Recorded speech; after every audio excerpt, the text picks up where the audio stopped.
तो आज हम चर्चा करेंगे विज्ञान के अंतर्गत ऊर्जा के विषय पर। और आज जब हम ऊर्जा की बात करते हैं तो पूरे दुनिया में ऊर्जा का स्रोत ढूंढना सभी देशों के लिए एक बड़ी चुनौती हो गई। हम लोग देखते हैं कि ऊर्जा के लिए हम इलेक्ट्रिसिटी पर डिपेंड होते हैं, जो या तो कोयले से प्राप्त होता है, मतलब मुख्यतः जीवाश्म ईंधन पर हम आश्रित हैं। डीजल, पेट्रोल, कोयला, इन्हीं स्रोतों से हम कई प्रकार ऊर्जा के कई रूप को हम प्राप्त करते हैं। आज वैज्ञानिक ऊर्जा के सस्ते उपाय ढूंढने में लगे हैं, क्योंकि ये जो जीवाश्म ईंधन है ये प्रकृति में बड़ी निश्चित मात्रा में है और एक दिन क्या हो जाएगा, ये समाप्त हो जाएगा। धरती के भीतर जितना कोयला है, जितना पेट्रोल है, वो एक दिन क्या हो जाएगा, समाप्त हो जाएगा। और ऐसी स्थिति में हमारे पास ऊर्जा का कोई स्रोत बचेगा नहीं। सौर ऊर्जा और पवन ऊर्जा, ये दो ऐसे ऊर्जा के स्रोत हैं जिनको प्राप्त करने में ज्यादा पैसे खर्च करने पड़ते हैं, है ना।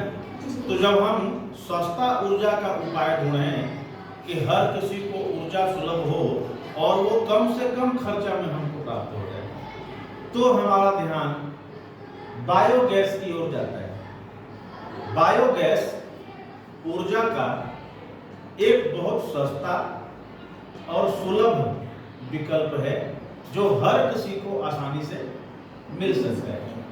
आप लोग जानते हैं आज भी हमारा देश 80% कृषि के ऊपर निर्भर है। हमारे देश की पूरी व्यवस्था कृषि के ऊपर निर्भर है और कृषि करने वाले जो हमारे किसान भाई बहन हैं, किसान भाई बहन कृषि के साथ साथ पशुपालन का काम भी करते हैं। गांव में भेड़, बकरियां, गाय, बैल व अन्य मवेशी पाले जाते हैं, है ना, जिससे हमको उपयोगी पदार्थ, दूध, मांस इत्यादि तो प्राप्त होता ही है, साथ में हमको पशुओं के कुछ अपशिष्ट पदार्थ भी प्राप्त होते हैं। समझ रहे हैं? तो ये जो पशुओं के अपशिष्ट हैं, गोबर, मल मूत्र इत्यादि, ये बहुत अच्छे खाद के रूप में इनका उपयोग होता है।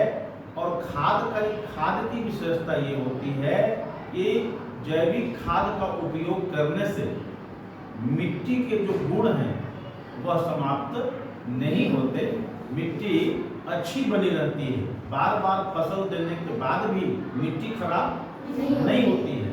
जबकि यदि हम रासायनिक उर्वरक का उपयोग करते हैं तो धीरे धीरे हमारी मिट्टी के गुण नष्ट होने लगते हैं और धीरे धीरे हमारी मिट्टी कैसी हो जाएगी, बंजर हो जाएगी। तो इसलिए खाद एक अच्छा विकल्प है और ये बायोगैस एक ऐसा उपाय है जिससे हमको मुफ्त में ऊर्जा भी मिलता है और हमको मुफ्त में जैविक खाद भी प्राप्त होता है। और तीसरी बात, इस बायोगैस को बनाने में और उपयोग करने में कोई बड़ा खर्च भी नहीं आता। एक बार अगर हम बायोगैस को इंस्टॉल कर देते हैं तो बार बार हमेशा लंबे समय तक हम इसका उपयोग कर सकते हैं और हमको बायोगैस बनाने के लिए किसी प्रकार की बाहर से ऊर्जा की आवश्यकता नहीं पड़ती है। अब हम आपको बताते हैं कि यह बायोगैस होता क्या है। दरअसल पशुओं के अपशिष्ट पदार्थ से जीव जंतुओं और पेड़ पौधों के जो अपशिष्ट पदार्थ हैं उनका उपयोग करके, उनको सड़ा करके, जब वो सड़ता है तो उससे गैस गैस बनता है। जब पशुओं के अपशिष्ट सड़ेगा तो क्या बनेगा? गैस बनता है। और उस गैस को हम क्या करते हैं? बायोगैस करते हैं। बायोगैस में मुख्य रूप से मीथेन, कार्बन डाइऑक्साइड, ब्यूटेन और कुछ अन्य प्रकार की गैसें भी उसमें शामिल होती हैं। और ये कैसी गैसें हैं? ये ज्वलनशील हैं, मतलब आसानी से जलती हैं ये, तो इनको बायोगैस कहते हैं। यदि परीक्षा में आपसे प्रश्न पूछें कि बायोगैस किसे कहते हैं, तो आप बता सकते हैं कि जीव जंतुओं, पेड़ पौधों के अपशिष्टों के सड़ने से, उसके अपघटन होने से, डिकम्पोज होने से जो गैस रिलीज होती है उसको क्या कहते हैं? बायोगैस कहते हैं। किसान बहुत सस्ते खर्चे में इस बायोगैस प्लांट को अपने घर पर लगा सकते हैं और शासन से इसमें छूट भी मिलता है। यदि कोई किसान आवेदन करता है कि मैं अपने घर पर बायोगैस प्लांट लगाना चाहता हूं, तो शासन उसमें जो लागत लगता है उसमें शासन छूट भी देती है। तो हमको इसके लिए प्रयास करने की आवश्यकता है। अब ये बायोगैस प्लांट होता कैसे है और कैसे काम करता है वो आपको हम बता रहे हैं। दरअसल बायोगैस प्लांट में एक बड़ी टंकी बनती है,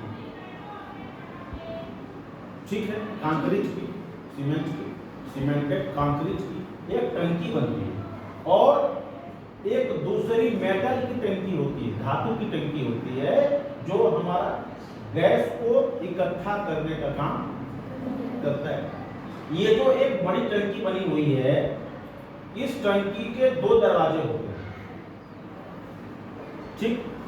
यहां पर आप देख रहे हैं, ये एक टंकी छोटी होगी और उस टंकी से एक नली जो है वो इस बड़ी टंकी में आएगी। इस छोटी टंकी में पशुओं के मल मूत्र, गोबर जो किसान को प्राप्त होता है अपने पशुओं से, उसको इसमें घोला जाता है ना, उसकी तैयारी की जाती है। जब इसमें घोलते हैं, यहाँ पर एक वाल्व होता है, घोल लेते हैं, तब इसको हम रिलीज करते हैं और ये सारा का सारा जो अपशिष्ट पदार्थ है वो एक बड़ी टंकी में आ जाता है, ठीक। अब यहाँ पर ये एक ऐसी टंकी है जहाँ पर पर्याप्त मात्रा में ऑक्सीजन नहीं मिलती। ये यहाँ पर अपघटित होता है। ये जो मल मूत्र गोबर है, जो अपशिष्ट है, वो डिकम्पोज होता है, यहाँ पर ये अपघटित होता है। अपघटित होने से जो गैस बनती है, और ये गैस को बाहर निकलने का कहीं से रास्ता नहीं है ना, तो वो गैस कहाँ जाएगी? इस टंकी में जाकर के इकट्ठी होगी, ठीक है। गैस जो है वो इस टंकी में आकर के इकट्ठी होगी। यहाँ पर ये नॉब लगा है, अपने मन से गैस बाहर जा सकता नहीं है, तो गैस को इसी टंकी में हम स्टोर कर रहे हैं। जब ये डिकम्पोज हो गया, सड़ गया, अपघटित हो गया, तो एयर के प्रेशर से, गैस के प्रेशर से ये ऊपर की ओर क्या होगा? चढ़ेगा, है ना, और चढ़ते हुए आकर के वो इस टंकी में इकट्ठा हो, ये खाद बन गया। जब ये डिकम्पोज होने के बाद, सड़ने के बाद, अपघटित होने के बाद जब ये खाद बन गया, तो वायु के प्रेशर से ये कहाँ? इस टंकी में आ गया, और इस खाद को हम समय समय पर निकालेंगे और अपने खेतों में इसका उपयोग करेंगे। समझे भाई साहब? और इस तरीके से बिल्कुल लो कास्ट पर यहाँ पर हमको खाद उपलब्ध हो जाएगा। ये जो गैस यहाँ पर इकट्ठा हो रही है, यही गैस बायोगैस है, और ये बायोगैस इस नली के माध्यम से बाहर आएगा। यहाँ पर नॉब लगा है, वाल्व लगा है, हम चाहेंगे तो गैस को निकालेंगे, अदरवाइज गैस यहाँ पर क्या रहेगी? इकट्ठी रहेगी। साथ में यहाँ पर एक और डिवाइस आप लगा सकते हैं, जिसमें वो आपको मैंने बताएगा कि आपकी टंकी में गैस की कितनी मात्रा डली हुई है, कितनी गैस इसके भीतर इकट्ठा है। हम बाहर से ही पता लगा लेंगे कि हमारी टंकी में गैस का कितना प्रेशर है। जब टायर में हवा भरते हैं तो वो जांचने के लिए है ना, वायु दाब मापी होते हैं। तो बिल्कुल इस तरीके से, और ये जो गैस जब हमको हमारी जब आवश्यकता होगी तो इस गैस को हम अपने स्टोव में ले जाएंगे। जो गैस चूल्हे होते हैं हमारे खाना बनाने के, तो ये हमारे चूल्हे तक जाएगा और हम अपना स्टोव ऑन करके उससे खाना बनाएंगे। इसके अलावे रोशनी के लिए, प्रकाश के लिए भी बायोगैस का इस्तेमाल किया जाता है। अब आप ये समझ चुके होंगे कि बायोगैस बनाने में कोई बड़ा खर्चा नहीं है और ये बिल्कुल सस्ता ऊर्जा का स्रोत है जो हर किसान के लिए क्या है, सुलभ है। बायोगैस के उपयोग का एक फायदा ये भी है कि बायोगैस के उपयोग करने से पॉल्यूशन नहीं होता है। यदि हम कोयला जलाते हैं तो बहुत सारी जहरीली गैसें बाहर निकलती हैं जो स्वास्थ्य के लिए क्या होती हैं, हानिकारक होती हैं।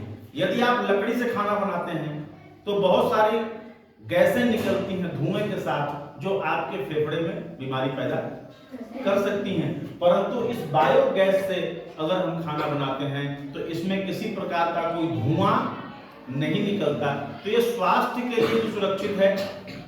हमारे वातावरण में, पर्यावरण में पॉल्यूशन नहीं होता है, सस्ता विकल्प है, हर किसी के लिए सुलभ है। इसलिए बायोगैस एक महत्वपूर्ण ऊर्जा के स्रोत में से यह शामिल है। हमको अपने आसपास के लोगों को बायोगैस के बारे में उनको बताना चाहिए और साथ में उनको ये बताना चाहिए कि इस तरीके से हम निःशुल्क मुफ्त ऊर्जा प्राप्त कर सकते हैं। ठीक है।